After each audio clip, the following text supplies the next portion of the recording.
Ang sabi diyan, do thou likewise. So instead, mga kapatid, of asking, sino ba talaga ang neighbor natin? Now you ask yourself na lang, what kind of neighbor are you? Huwag nyo nang isipin kung sino talaga ang neighbor natin. Ang isipin nyo, paano ba kayo maging neighbor sa ating mga kapatiran, sa mga tao sa labas. Okay? Kasi, kailangan makita yun sa atin bilang mga Kristiyano. For the conclusion,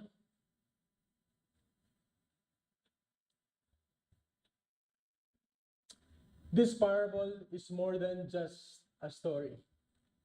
It's a mirror. Are you the one who passed by or the one who stops? Are you full of knowledge or full of love? Mga kapatid, yung balikan natin kanina yung lawyer. Mahirap yung ganun, puro ka lang knowledge, ang dami mong alam, pero hindi mo naman na-apply, ano.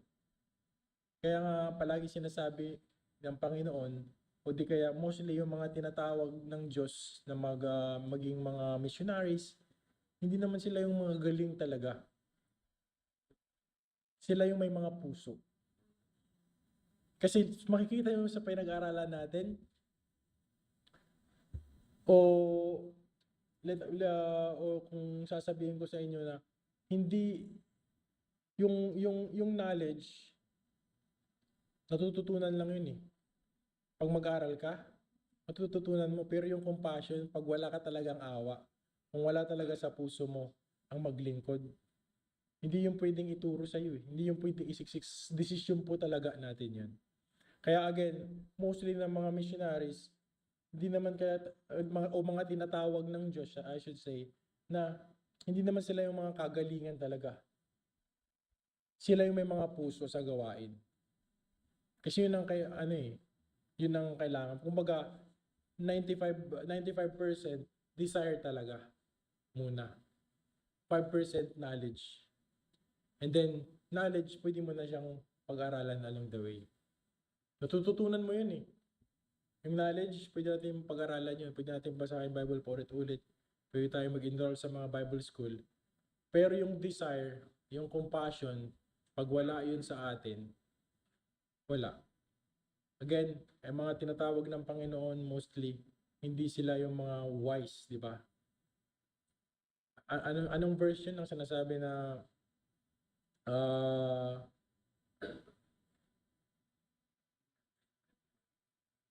nandyan din, no?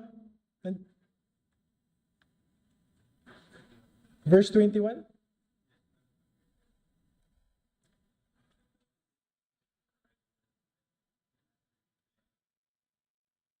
No, mayroong verse, yung sinasabi ko, yung verse na God uses foolish things in this world to compound the wise. I remember that verse. Diba? Kasi may 1 Corinthians, thank you Pastor, yun po yung verse 27. Kasi maraming naman talagang matalino sa mundo. Pag dun sa Facebook, pag may mga religious na mga comment, ang dami makikita mong daming matatalino nagko-comment. Pero but then again, pagdating sa gawain, 95% compassion and desire muna. Knowledge na pag-aaralan lang yun. Na ituturo yun, na isasalin yun. Pero pag wala kang puso sa gawain, again, anong klaseng neighbor ka? What type of neighbor are we? I hope na may natutunan tayo ngayon at maunawaan natin, let this truth ring in your heart, go and do thou likewise. Anong ginawa ng Samaritan, mga kapatid? Yun ang gawin natin. Let's not ask kung sino yung mga neighbor na mga dapat na maging neighbor natin. Be just the Samaritan. May our lives reflect the mercy of Christ who came to us when we were the ones broken by sin. So I hope na may natutunan tayo ngayong gabi, mga kapatid. Alright, buti naman walang natulog.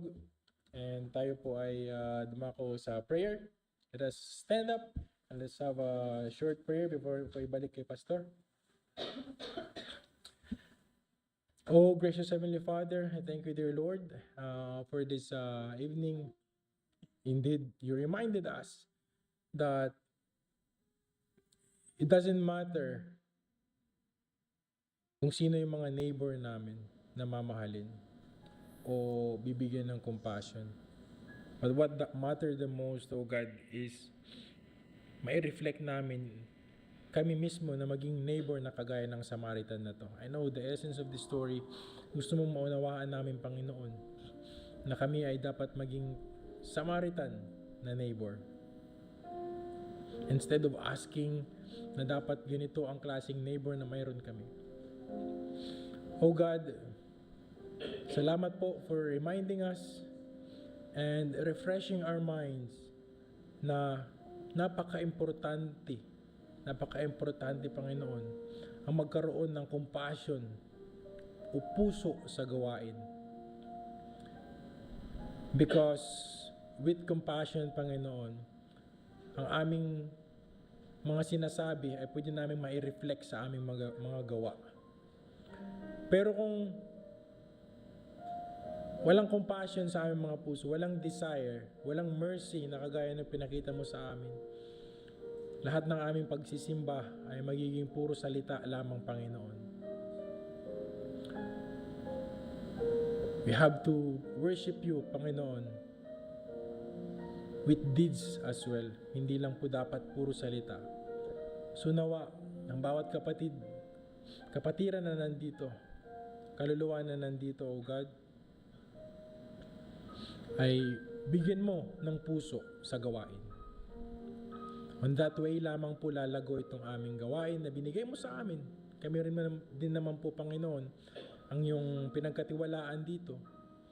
Kagaya ni Solomon, Panginoon, na binigyan mo ng malaking responsibilidad, kami po ay humihingi sa iyo, Panginoon, ng tamang puso. Bigyan mo ang bawat kaluluwa dito sa silid na to ng tamang puso sa gawain. Right approach, right heart, right desire, compassion, mercy. On that way, Panginoon, lalago ang gawain at maraming tao ang makakarinig ng iyong ebanghelyo.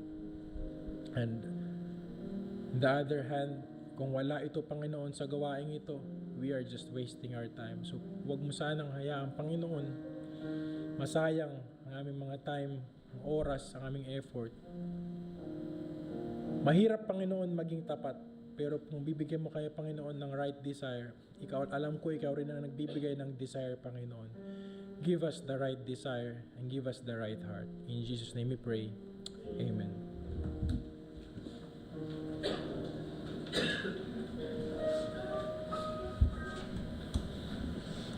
So, saan nagsimula yung compassion?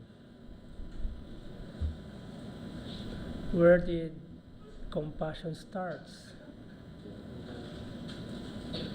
Starts from knowing God. If you know God, that starts that God will put compassion in your heart. Kapag kilala mo si Kristo, kaya yung compassion at saka knowledge is related to each other. So then faith cometh by hearing, and hearing by the words of God. So if you know the Lord Jesus Christ, knowledgeable, then God will put compassion here.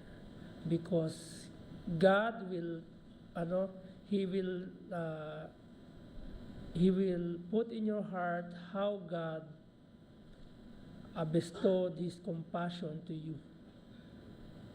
Siya yung siya yung magpapadama kung paano ka, siya yung magpapaalala sa iyo kung paano dapat ang totoong tagasunod ni Kristo.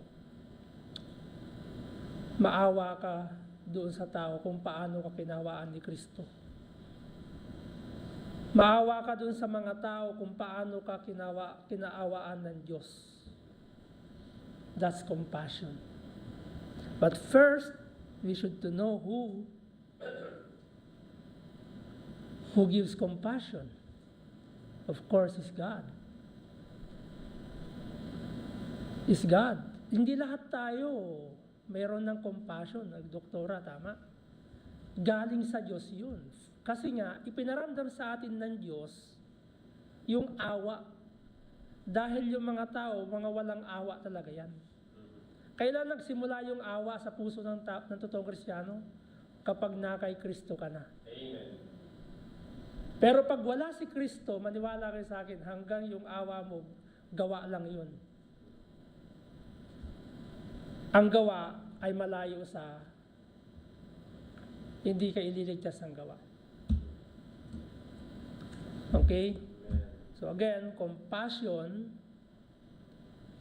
ay galing sa Panginoon. Inilalagay ng Diyos sa doon sa mga nakakilala kay God, kay Jesus Christ. Ibig sabihin, you know Him very well in your life. Everything that you do it to others because God do it to you. Lagi niyong iisipin, alam ba, pagpapatawad, bakit tayo magpapatawad? Kaya tawad ako ng Diyos.